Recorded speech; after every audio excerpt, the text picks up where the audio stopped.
Welcome to Sharper Square, the podcast presented by Hard Rock Bet. We are part of the Volume Podcast Network. This is the show that makes the squares sharper and makes the wise guys pay attention. I am Chad Millman. I am joined, as always, by my BFF, my companion, my compadre, my co-host, professional bettor, Simon Hunter. Hello, Simon. Chad, how we doing?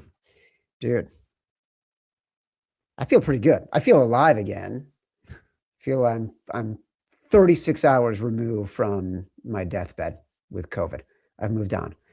We went 2-3 last week in our 5 favorite picks. Don't forget those picks, the results, everything, where we are in standings, available to everyone to see in the Sharper Square contest page for those who showed up. Shout out to the contest player named the Big Y, who is currently number 1 in our contest with 16 total wins. Listen, there it is. Listen, it's lingering, but it's not contagious, okay? With 16 total wins, 5 weeks remaining in the contest. We won with the Browns and the Seahawks. We lost with the Titans, Bills, and Bears. Dude, that was one of the best games of the year. That might be why I still felt a little bit shitty on Monday, because I stayed up for that game. Simon, I teased this a little bit on Sunday night on the show. We talked about the Bears. We talked about the Raiders, their Max Crosby issue. I have a solution that will put the Bears in the Super Bowl. I ran it through ChatGPT this morning, and it totally works. Are you ready? Hit me with it. My prompt was, if I were GM of the Bears, how could I make a trade for Max Crosby work? And I told ChatGPT, consider the salary cap, consider dead cap, consider all financial issues, consider the value that would be required from the Raiders based on previous trades for players of this value. And I said I was willing to include DJ Moore, because my thinking is, next year, Luther Burden, Rome Odunze, those are the primary receivers for the Bears. So DJ Moore, who's expensive, can also be moved, right? He's all of a sudden a little bit unnecessary. You don't have to defend your position. Just fly through it, my friend. ChatGPT was very excited and thought I was brilliant. Okay. I bet it did. It believes the deal could work financially. If Moore restructures his contract before the trade and Crosby after the trade, the Bears would have to give up a first, a second in 2026, and a 2027 second round, maybe a sweetener of a fourth or a fifth in 2026. I also asked ChatGPT if Crosby is good enough, like over the next 3 to 4 years. He's in his peak window right now, 26 to 28. He's 28 years old. But ChatGPT said he would still be at an elite level of playing over the next 3 to 4 years. So I feel like I've done Ryan Pace's job. Go make it happen. Bears in the Super Bowl next year. You didn't even talk about it. Just history repeats itself, right? This is Khalil Mack all over again. Go get the guy from the Raiders. Bring him to the Bears, Chad. You don't even need a dumbass computer to tell you all this. This is going to happen. I've already seen the future, but as an Eagles fan, I'm being selfish, and I'm hoping we get him too. But I just think him and the Bears, it just seems like a match made in heaven. And you saw the one thing you're missing in that game. You don't have an athletic pass rusher to take on a quarterback, even like Purdy. So that's literally why you guys lost that game. You just had a safety on him. He got away from it. You had him sacked. Got away from it. Rushed for a touchdown. It's just it's brutal. We talk all the time that quarterback, offensive lineman, and then D end are always the top 3 most important draft picks. And you basically have nailed the offensive line, the quarterback. You just need that D end. Let's go get him. Double X Max Crosby.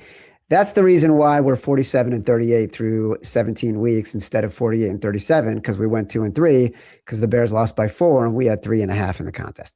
This is our Tuesday show. We're going to go over the entire slate. It's also the last weekend for players to reach contract incentives.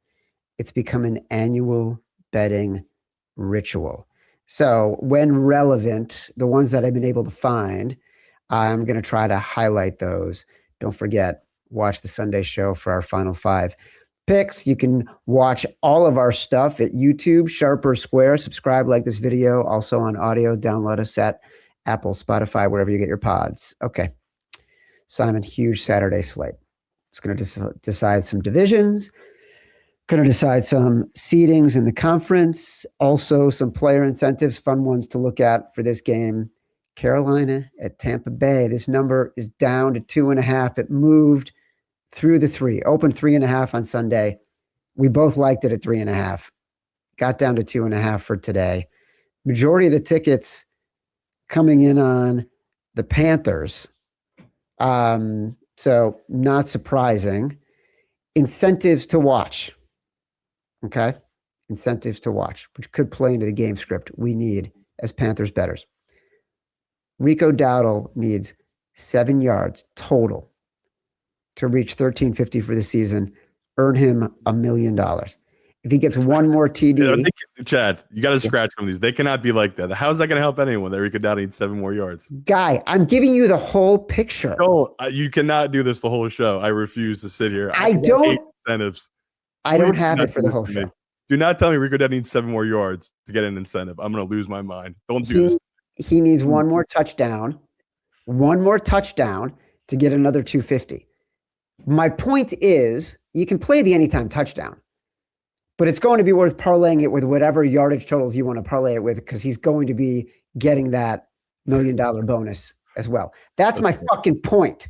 I know you're going to make me lose my mind though if they're all like that. I'm going to make you lose your mind. I think we're on the same page. We know Panthers are going to be the public side, but what are we supposed to do here? People know this show. They know us. This is, thank God we can avoid at least in the contest, and it's a Saturday game. Yeah.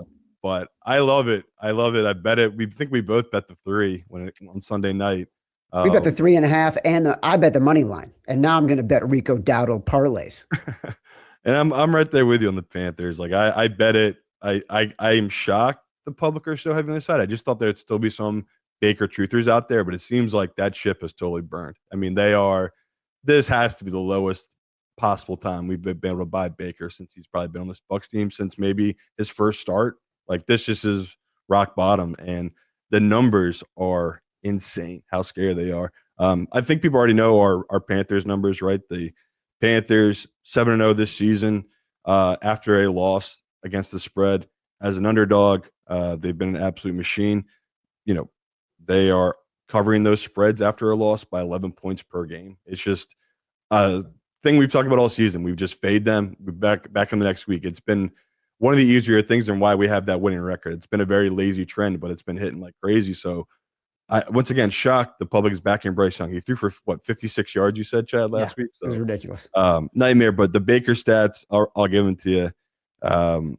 He is horrible at home, Baker. Like, we talk there all the time. There's all these crazy trends. He is 22-36 against the spread in his career at home. That is the second worst profitable quarterback in the history of football at home. That's crazy. Right? Number 1 is Jay Cutler, which was actually pretty funny. Jay Cutler, ready? I don't care. At home against his own divisional opponents, Baker 5-14 against the spread. Since 2020 is 2-12 against the spread at home as a favorite against a divisional opponent. It's just a nightmare, and tons of terrible Todd Bowles stats. Basically, Todd Bowles in a must-win playoff game in his career. So, you know, these late in the season type of games, and it feels like he's been coaching forever. So this is since 2005.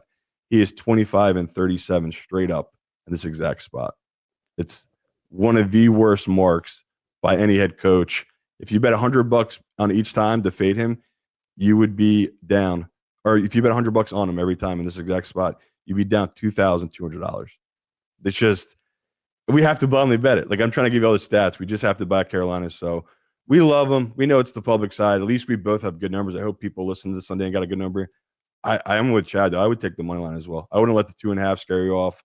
I'd still bet that. We talk all the time. It's such a key number, but the NFL messed up with this game. I think we both know that. They did not think the Falcons were going to win now. Even if the Panthers lose this game, they can still make the playoffs if the Falcons beat the Saints on Sunday. So a bizarre game, honestly, Chad. Like a game I'm not putting too much into because it's moved off the 3, but I am still on the Panthers, especially hearing all those stats. I really gives me confidence back in them.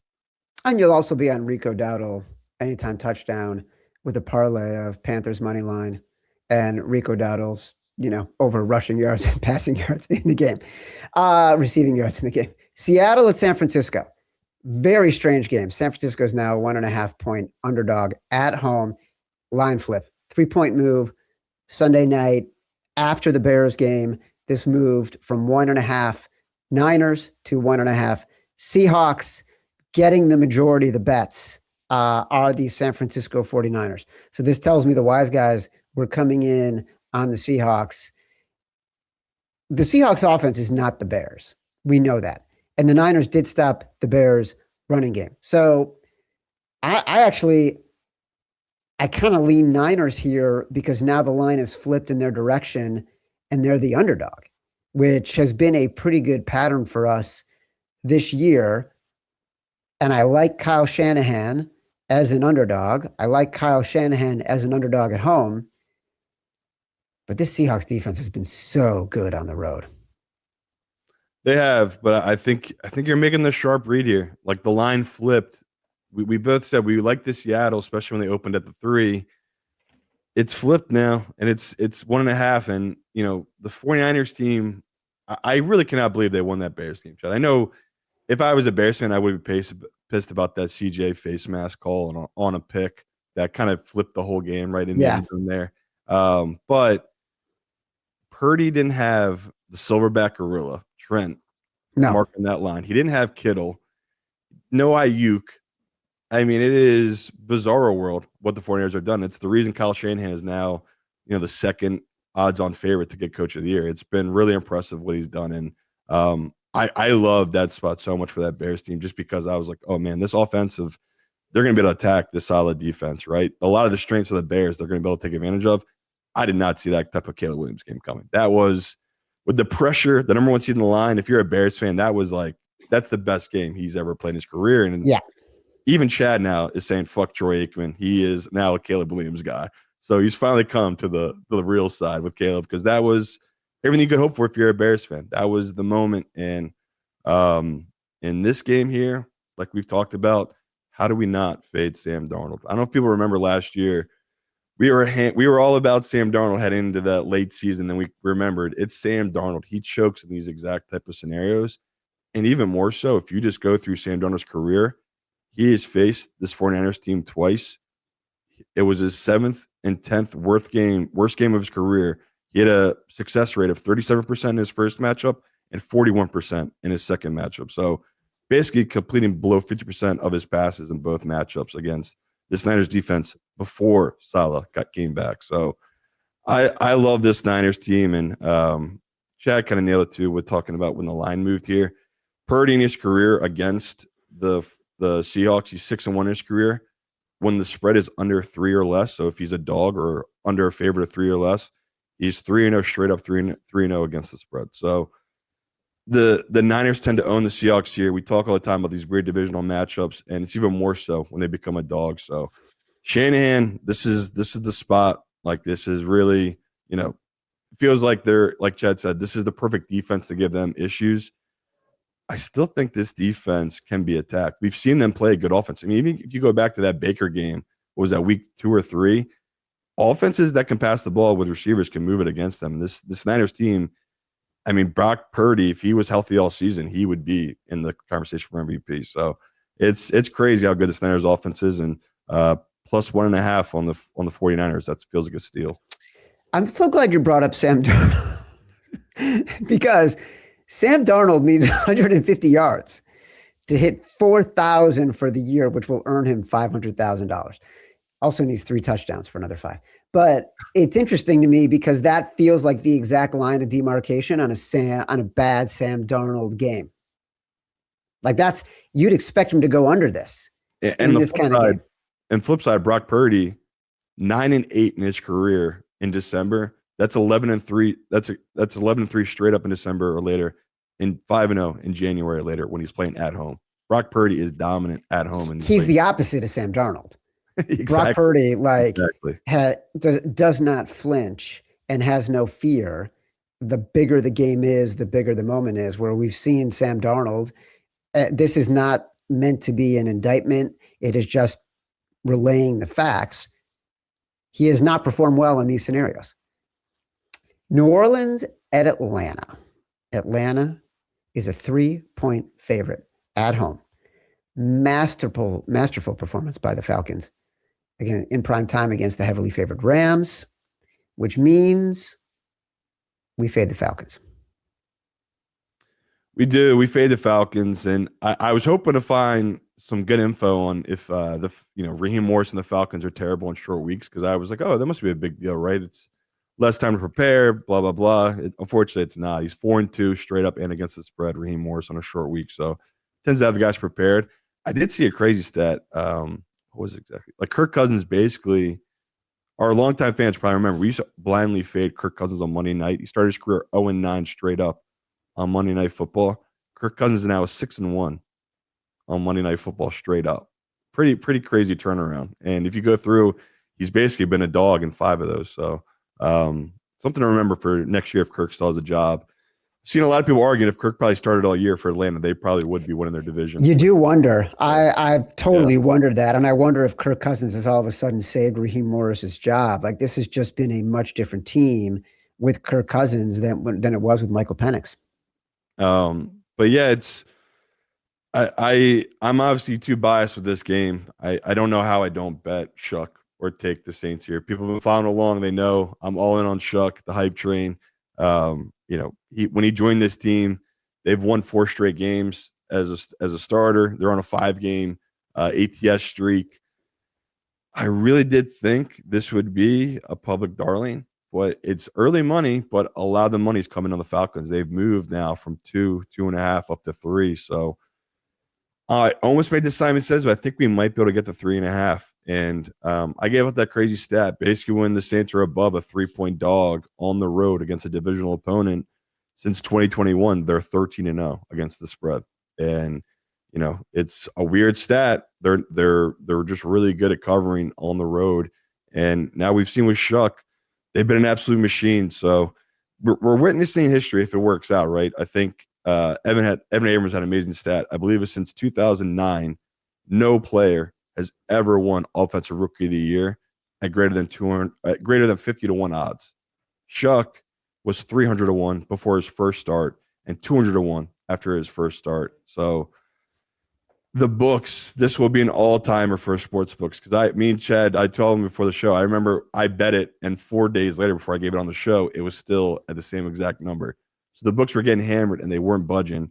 And now he is odds-on favorite, even at still plus 105, just even with Tedero McMillan to be Rookie of the Year. So it's history. It really is. We never seen anything like it. And I think the biggest dog ever won in this spot, so before the year, people betting, I think, was Marshall Lattimore, which was like 50-1 to be defensive Rookie of the Year. So really, really unique spot for Shuck if you can pull this off. But if you have that ticket and you can't cash out or do whatever, you have to take a position. You have to hedge and get your money in some way. If you bet $10 to win 200 or 2,000, whatever you did, bet $100, you have to hedge in some way. So yeah, Shuck, pretty insane run here, Chad. But like I said, I'm too close to it. If I get to 3.5 or even 3, I'm hammering the Saints side.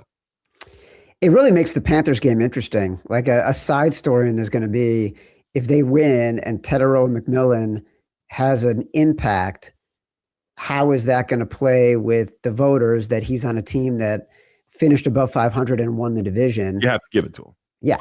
Yeah. You do. The only reason this is tight now is because I think Tet put up like 10 yards. Nothing. Yeah. He was for 50 yards last week. Yeah, exactly. That's, if he lays another egg, Chad, it's real possibility. Yeah. Even if Chuck doesn't win, he could still get it. It's pretty insane. By the way, here's a stat that Matt Mitchell just gave me from our friends on x.com at Austin Planet.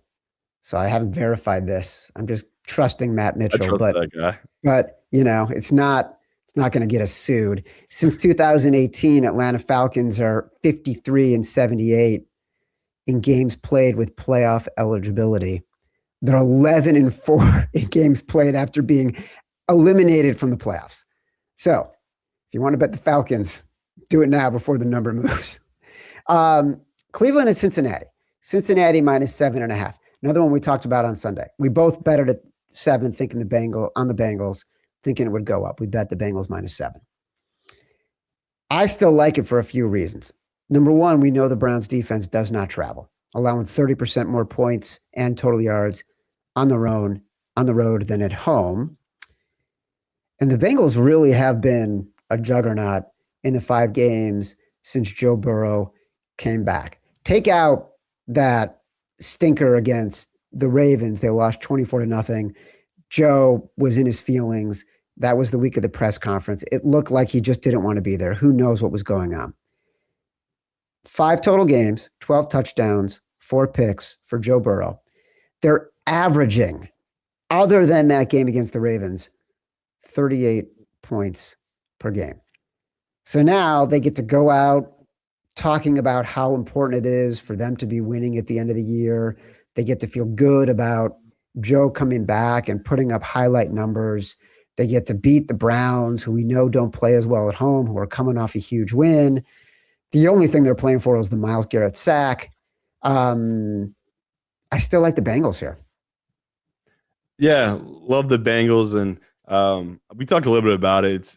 We tend to just blindly fade this Browns team off of their wins, and that's been working out for us just because it's rookie quarterbacks, right? They usually can't handle success. And, even when you dive into the numbers, since the start of last year, Cleveland 0-6 against the spread after a straight up win, failing to cover the spread by almost 11 points per game. So they tend to, just lay total eggs in this exact spot, and they have so since last year. And we've kind of been fading them for that reason alone. Just these rookies tend not to be able to handle winning, let alone when you're on a really bad team. And we think that this Browns team, that was their Super Bowl last week, right? That really felt like that. And just the way the players were acting and celebrating afterwards, it really felt like it. And I am in a weird spot here too, where I have a large investment on the Browns over 4.5 wins. So I'm taking a pretty big position here on the Bengals money line just to hedge that bet just in case. So I already loved it. Like Chad said, we talked a little bit Sunday night about just grabbing the 7 just because it felt like it was going to go up. It has. Hopefully you can still shop around and maybe get the 7, but it feels like the same thing with Seattle last week. I'm not going to let the hook scare me off. I'll still take the 7.5 if I need to. It just feels like the Cincinnati Bengals rolling. Yeah. Myles Garrett, that sack record, it's interesting to me. This is probably the best Bengals offensive line he's faced since, they've had Joe Burrow. Like it's crazy when you dive the numbers, how much the Bengals offensive line has got better this season, improved this season. And I attribute a lot to Joe, not just Joe Flacco, but he did feels like he changed the offensive line when he came there. So I don't know. It's going to be interesting to see what the over-under is on his sack. Because every week it's basically been minus 200 on 0.5 half sack. I wonder what the odds are going to be. I'll probably be that scumbag. I'm probably going to take the under here. I don't know. I have a feeling about Myles Garrett not getting it here, but we'll see. It feels like the Browns are going to do everything in their possibility to, whether it's stacking 3 guys to one side with him, it's just they're going to find a way, right, to try to get him this record. Simon, if you're looking for sack props later in the show, I have so many incentives to give you. Next game, Dallas at the New York Giants. The Giants are 4.5-point underdogs. I don't want to talk about this game.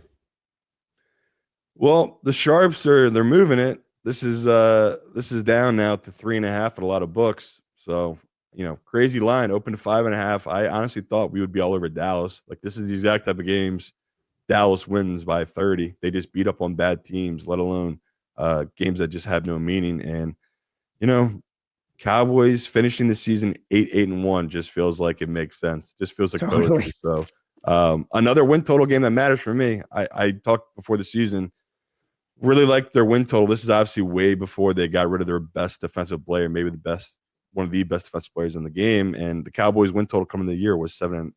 So they're at 7 wins. You need it. You need the 7. Most people did have 7.5. You need this one obviously for the win total. But for me, and just looking at this matchup, I'm like Chad. Like I'll bet Dallas now, especially at minus 3.5. But I hate this game like you, and I just don't want to be putting too much money against a professional. They obviously have a read here on the Giants that I'm totally missing. Maybe it's just Dart's that great matchup-wise against a bad Dallas defense, and I'm overlooking it. But I can't see Dak not going all out trying to pad his stats in this game. Another game that feels very uninteresting to me. Indy at Houston. Houston is now a 10-point favorite. The Phillip Rivers experiment is over. Riley Leonard is going to be starting in this game. The Texans will be playing all of their starters. If there's any reason I don't love this line for the Texans is I continue to be worried about their offense. Obviously they couldn't do anything 2 weeks ago. They barely won. They eked out the win against the Chargers. Their offense cratered after the first quarter. It's not like, and the Colts, like, they've been getting bedeviled and damaged. But if they're playing everybody, 10 feels a little high for this offense. But I'm not going to play this game.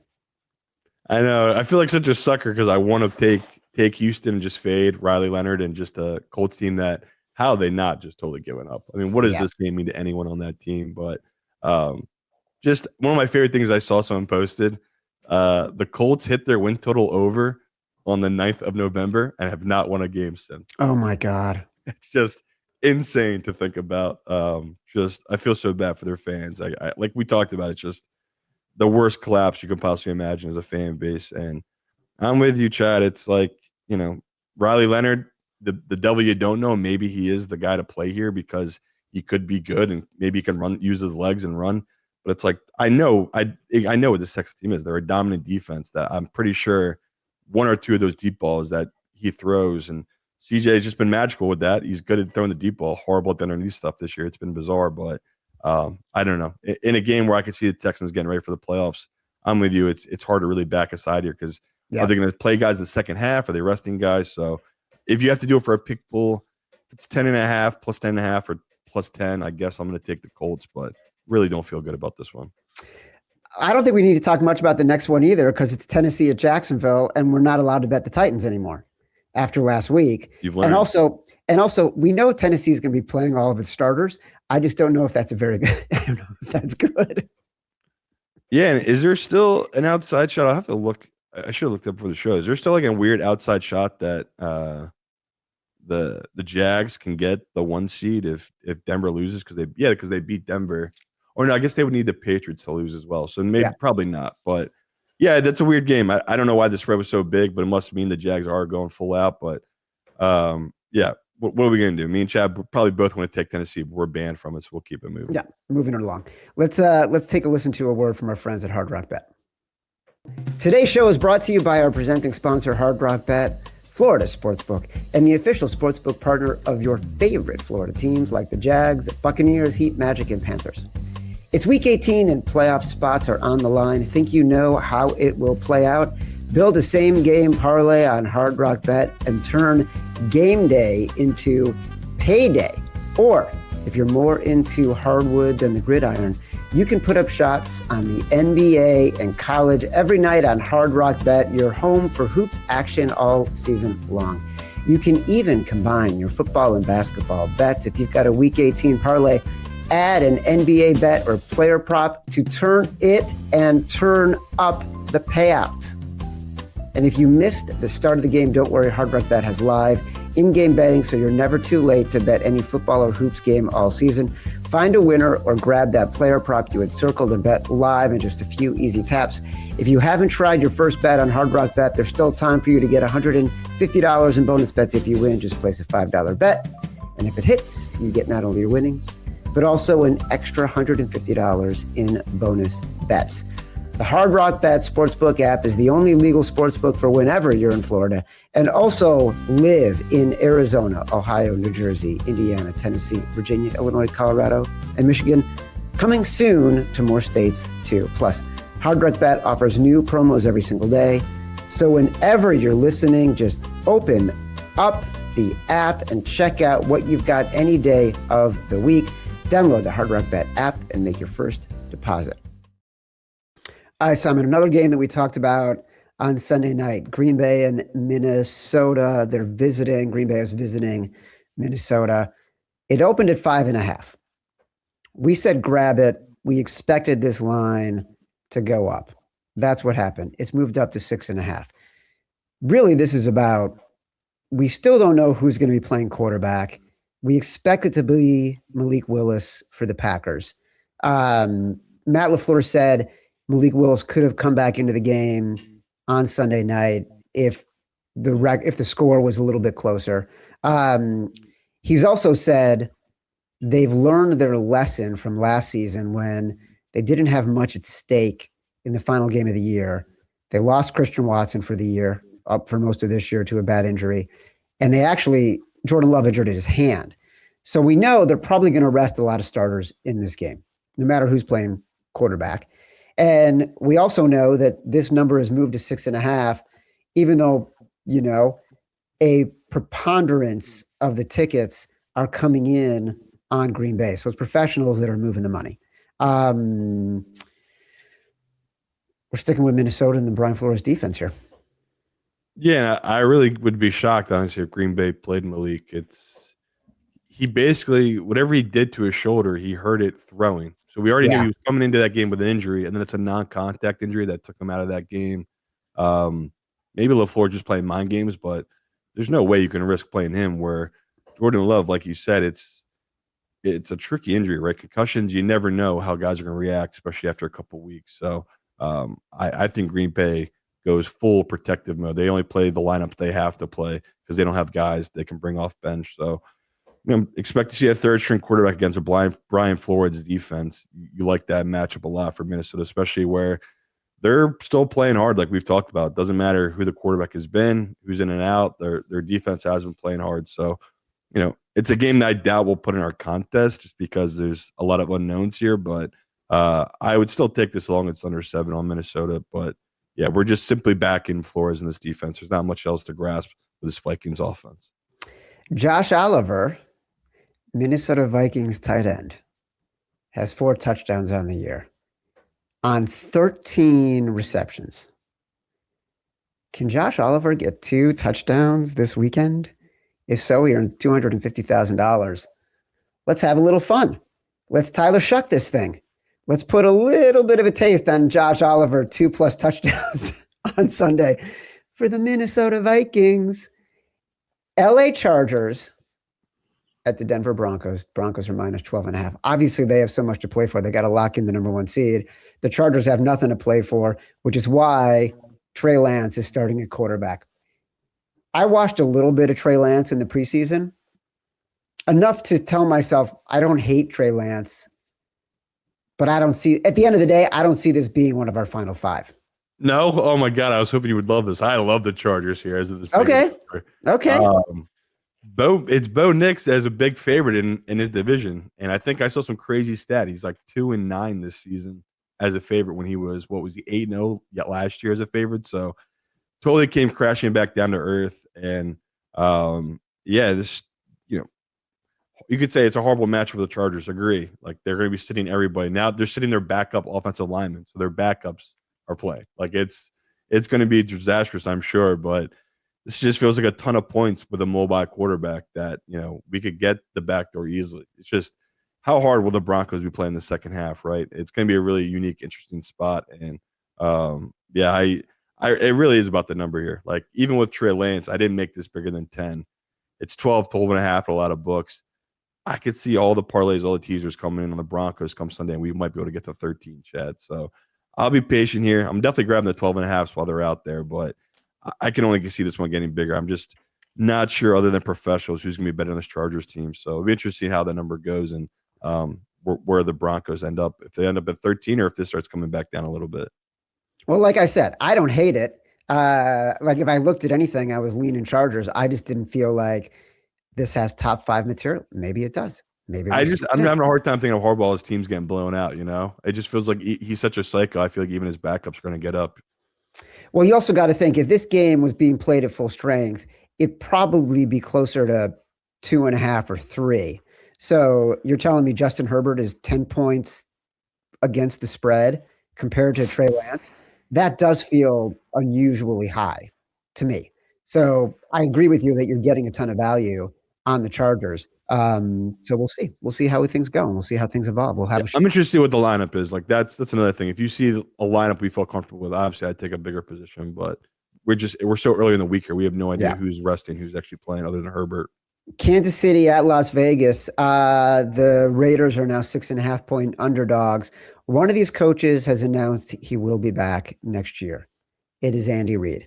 One of these coaches probably won't be back.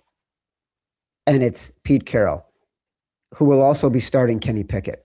The truth is, the Chiefs should probably try to lose here, because if they lose and other teams ahead of them lose in draft order, I mean, right now they're 11th in draft order, and teams ahead of them are underdogs, obviously, this week. And a couple of those teams, if they lose, the Chiefs can sneak into the top 10, which is remarkable to be able to have Patrick Mahomes coming back at some point next year, and you're getting a top 10 draft pick.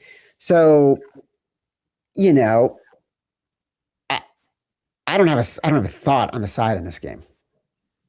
No, I'm probably gonna take the Chiefs just because of the defense, and I just don't think Spags is gonna lay down here. So, the fact that it is Kenny Pickett, I guess, might be better, honestly, because Geno just can't stop throwing picks. But yeah, it's just an awful game, and I'm with you. Like, there's other awful games I'd rather bet and have money on and have to watch. Yeah, this one I'll pass on. And I just feel so bad for your boy Mendoza. If this is how he ends up, this is where he goes. The Raiders, this organization, man, it just feels so dysfunctional, so far away. And you're right. It feels like there's every day you're hearing different leak stories about how they don't want to bring back Pete Carroll. So just I mean, it's been like this for the Raiders since that Super Bowl. What was that, 2001, 2000?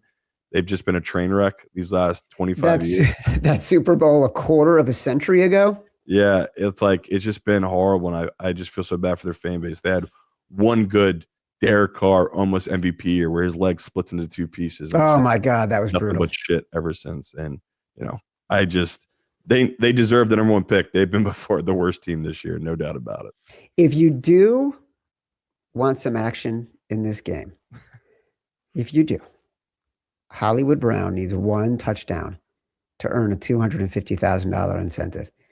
2 touchdowns to earn another $250,000, and 102 receiving yards to earn another $250,000. So if he has a 103-yard 2-touchdown day, he's making an extra $750. Someone will be motivated, and who knows? Maybe Andy Reid built a game plan to get him downfield.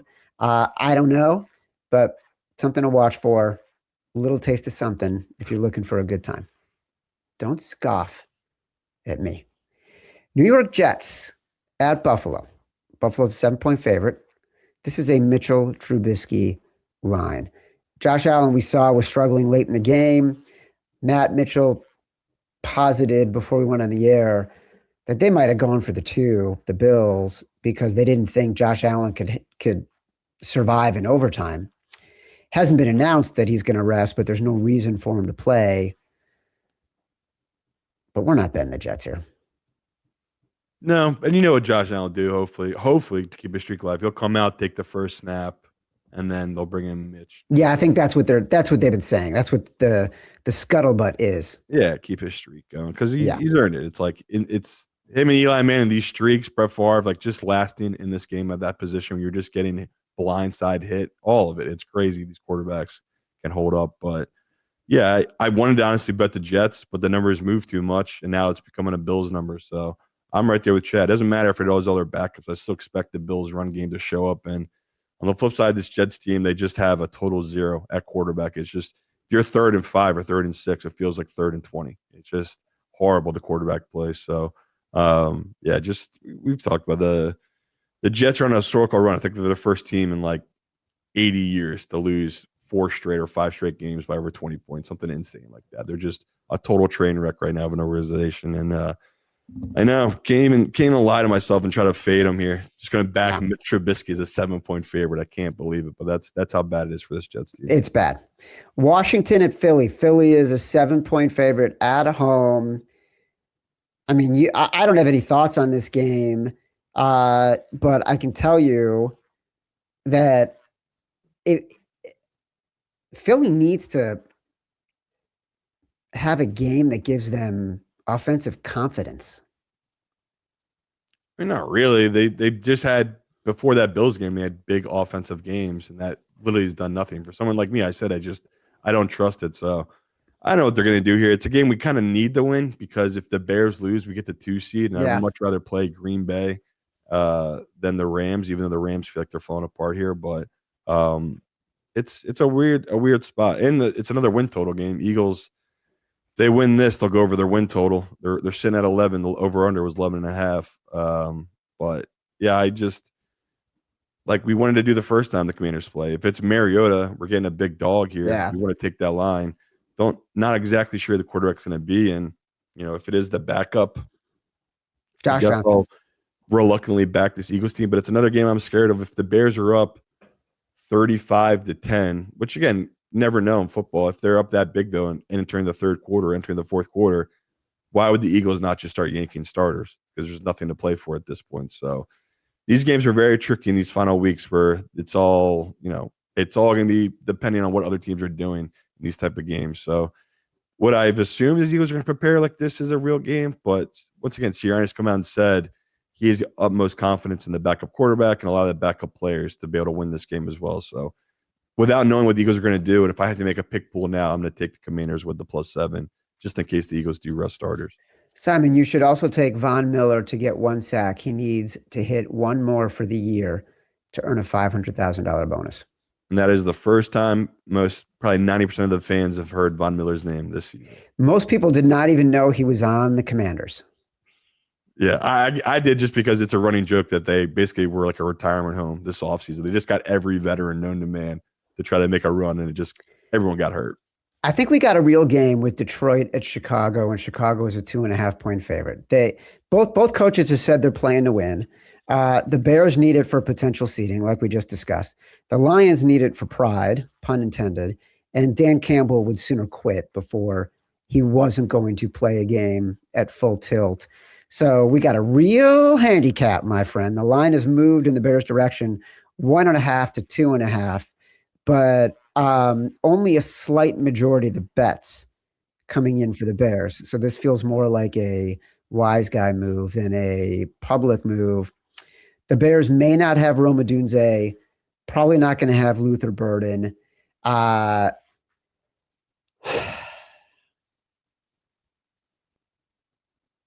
do you think? I know what I think, and I don't like to say it because, I'm proud of my team. But I don't think they're the team this week. I don't think we see the Bears win another game this season. Oh, my God. I know. It feels that way. That felt like a turning point, Chad. I'm not going to lie, where it's like. Oh, I disagree on that. Yeah. You think they win this game, they win a playoff game? I'm not talking about this game. I think the Lions are the right side in this game. But I came away from that game against the Niners so encouraged. Like, the way they played, Caleb was still missing his easy passes, but when he can make some plays. And I feel like they should come out of that game thinking they went toe-to-toe with one of the best teams in the conference, and they were one bad sort of alignment away from having a better chance to win that game. I'm not discouraged as a fan coming out of that game at all. All right, I'm just telling you from a professional standpoint that when I look at this, I'm like, oh my God, they might not win another game the rest of the year because this is a hard matchup and they have the playoffs. And it just feels like it's a losable game in their round one matchup. Your defense is horrible. That's been your issue all year. You've lived on the turnovers. And lucky for you, Goff seems like he's got the turnover bug. This dude cannot stop turning the ball over. So I'm simply just playing the number here. It's 3 now with multiple books. So this number is getting hit by professionals. Now they've bumped it up to 3. How do I not take that side? And I'm going to give out these Campbell stats, but I keep saying I hate that I'm doing it because they might be Ben Johnson stats, but it is interesting. Campbell with the Lions, 4-0 straight up, 4-0 against the spread in week 18. In week 17 and 18 in his career, he is 8-2 against the spread. That's including not covering last week.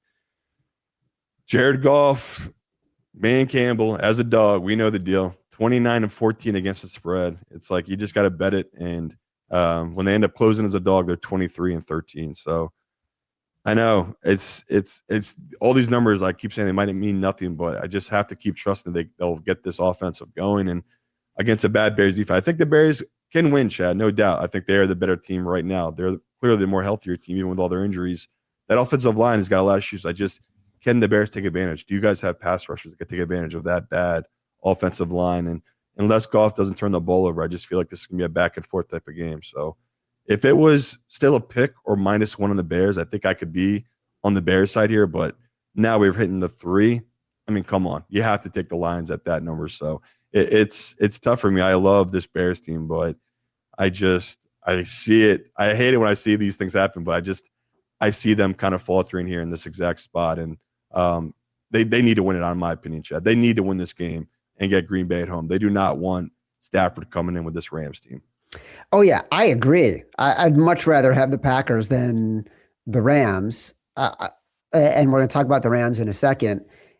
I'm not worried that anything. I thought you were referring to the Bears' confidence cratering. That, to me, isn't the issue. I think they're going to be highly confident. I think they're going to look at that game and be like, guys, we're so ready to be elite. We can play with any team in the NFL offensively. We never have to worry about being out of the game. We never have to worry, no matter what the score is, that we're not going to be able to come back because this offense is so good. So good. That's it. We'll take the Lions. All that said, Arizona at the Los Angeles Rams. Los Angeles Rams are 7-point favorites right now at Hard Rock Bet. This is going to be Chad's Choice, presented by Hard Rock Bet.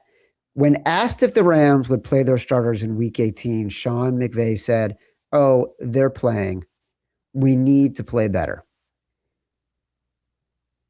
So, to me, this is a normal handicap, not a Week 18 handicap. And let me give you some stats about the Cardinals. They remember in the beginning of the year, we're like, the Cardinals are playing close, they're playing hard. They started September, October with losses of 1 point, 3 points, 1 point, 4 points, and 4 points. Their November, December losses have been 22 points, 19 points, 3-3, 32, 20, 7, and 23. 3 of those blowouts losses came in the division. I'm taking the Rams in a get-right spot against a team that has no answers defensively and very few answers offensively, as we've seen again and again and again, no matter who they're playing. Yeah, I'm right there with you. I like the Rams, obviously. They let me down last night in a big way, but this is the type of game like McVay, you could hear in his voice, he needs his offense to put up like 35, 40 points. Yes. Like he really is going to play them throughout, in my mind, where he's like, you know what, maybe he'll take out Stafford if he takes one bad hit and they're up by 20 in the third quarter or something like that. But I think he is going to play stars throughout. Like he just seems so pissed off after that game where not that I think he said that to him, but he basically must have said to him, if you guys win this game, we play well, we can rest the next week. And they totally laid an egg. And the Stafford thing is so bizarre. I was tweeting about it a little bit. They made Drake Maye during the game. He got up to like minus 300 as a favorite to be MVP. Now he's like minus 600. Do you agree with that at all, Chad? Do you think Maye should be the big favorite, that big of a favorite? No, because if Stafford goes off again, and don't forget, they almost won that game last night. Like it's not like they completely rolled over in the second half. They played like the Rams that we expect them to be, right? They held the opponents to 6 points. They scored 24 points. Like it ended up being a much closer game than it should have been. So no, I don't agree with that. Yeah. And, everyone like me is looking at, Drake Maye had a great season.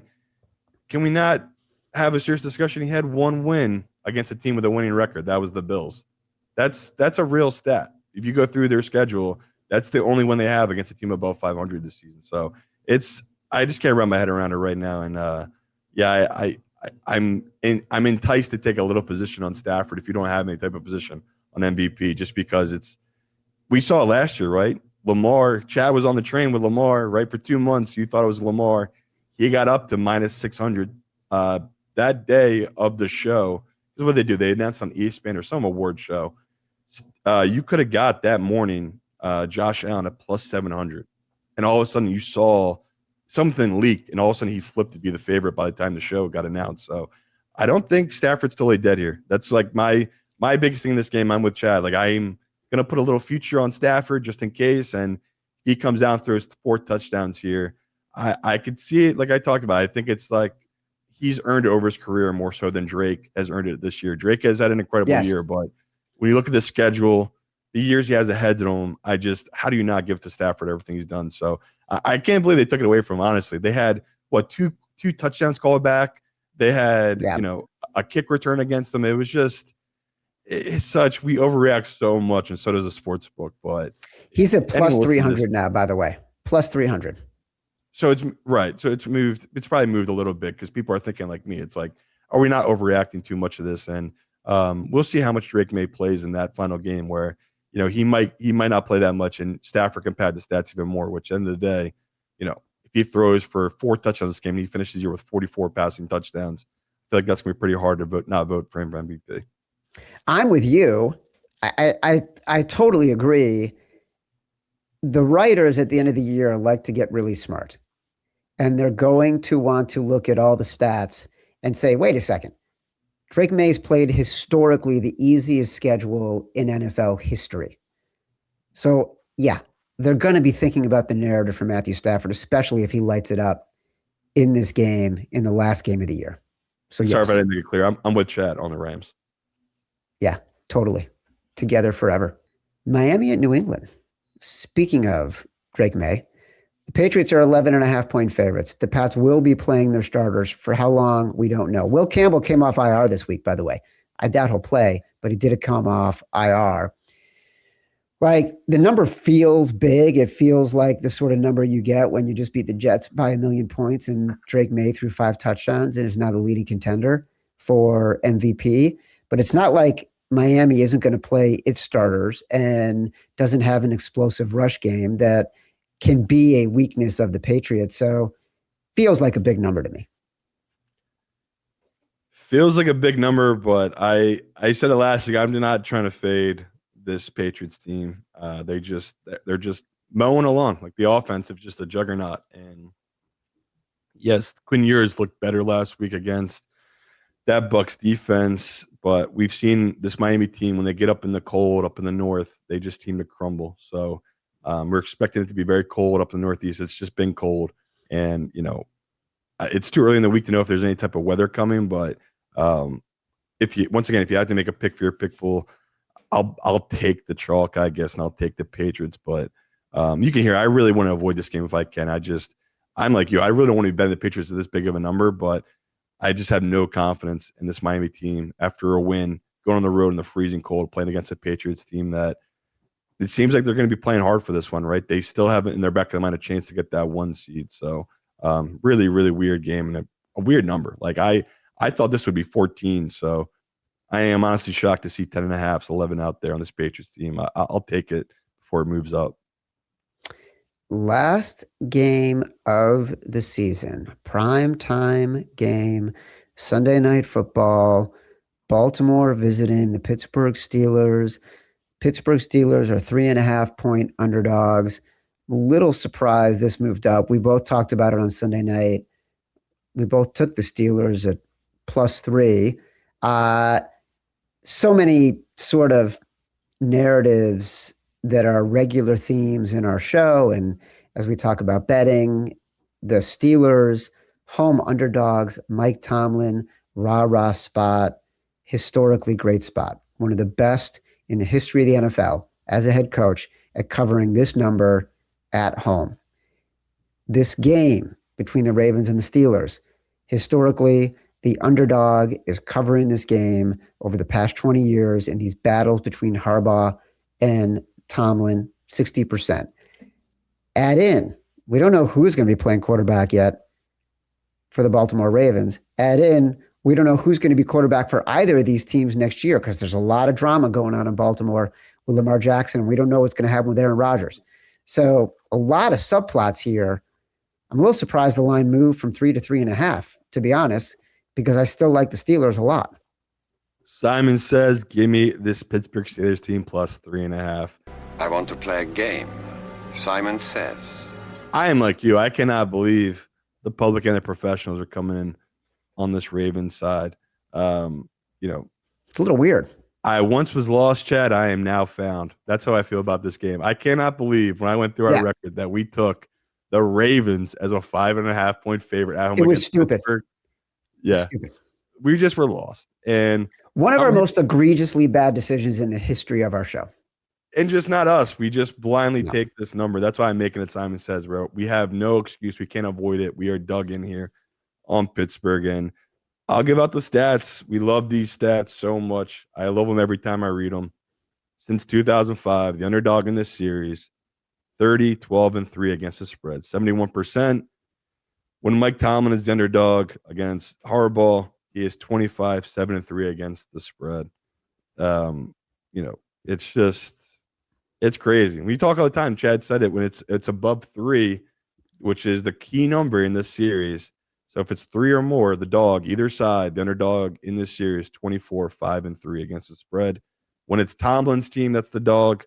He is 14, 4, and 2 against the spread when it's bigger than 3.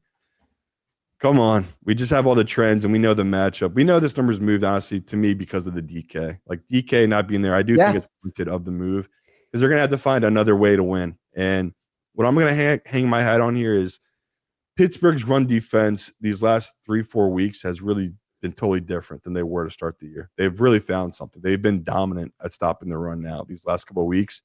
That, to me, is how you beat this Ravens team. We've seen it. If you can stop King Henry, it doesn't matter if it's a banged-up Lamar, if it's Hundley here. It's the run game that makes this thing go here. So I think Pittsburgh, Tomlin, this is the exact spot we talked about. They pull teams down to the mud at home, late December in the cold. I should say January now. Just Chad said it. It's a Tomlin spot. Never going to avoid it. Maybe we're missing here, but I do think the numbers move because the professionals think that DK injury is that big of a deal. They've moved this now from 2.5 all the way up to 3.5, but that to me is too much of a movement. This should never have gotten above 3, and we'll take that value here. Like, that's a great number to be getting here on Pittsburgh and what should be a very close game. So talk all the time. Even when the Ravens were the best team in football, right, winning the division, had like 13 wins, they'd come up to Pittsburgh here, and Pittsburgh would need this win to get to 9 wins for Tomlin. They'd always get it somehow. So got to take Steelers here. Just like last week, we blindly fade the Steelers on that spot against Cleveland. No different here. You blindly back the Steelers here. Long-term winner, taking the Steelers as the dog here. All right, so look, Simon Says is the Steelers plus 3.5. Chad's choice is the Rams minus 7. We still got a lot of games that could be in contention when we get down to it on Thursday. We are doing a show Thursday, New Year's Day, January 1st. We'll be recording at our normal time. We will record, and then I assume Simon, Matt Mitchell, everyone else listening, we will all settle in to root for the Indiana Hoosiers in the Rose Bowl against the Alabama Crimson Tide and future Las Vegas Raider quarterback Fernando Mendoza. What's the line at now, Chad? You know off the top of your head? I don't. Let me check. I remember it opened at what, 7? Yeah, it was. I'll look for you, but yeah it's still 7. All right. I know I'm biased here, but it feels like that's the Hoosiers number right there. Yeah. The public is going to be all over Bama at plus 7. So yes, be careful there if you're trying to fade the Hoosiers, but don't fade the Hoosiers. They're a juggernaut. There you go. This has been Sharp or Square, presented by Hard Rock Bet. We are part of the Volume Podcast Network. We will be back, like I said, on Thursday. We'll zero in on some of the games. We'll have our head-to-head, our brass balls. Watch or listen on YouTube at Sharp or Square. Like the video, subscribe to the channel, download us from Spotify, Apple Pods, wherever you get your pods. Rate, review, subscribe, leave us 5 stars, say whatever you want. Feedback is a gift. Until next time, love you. This ain't Ray Nitschke and Dick Butkus and Deacon Jones over there, so let's start kicking some ass. This team is not better than us. They're not even good.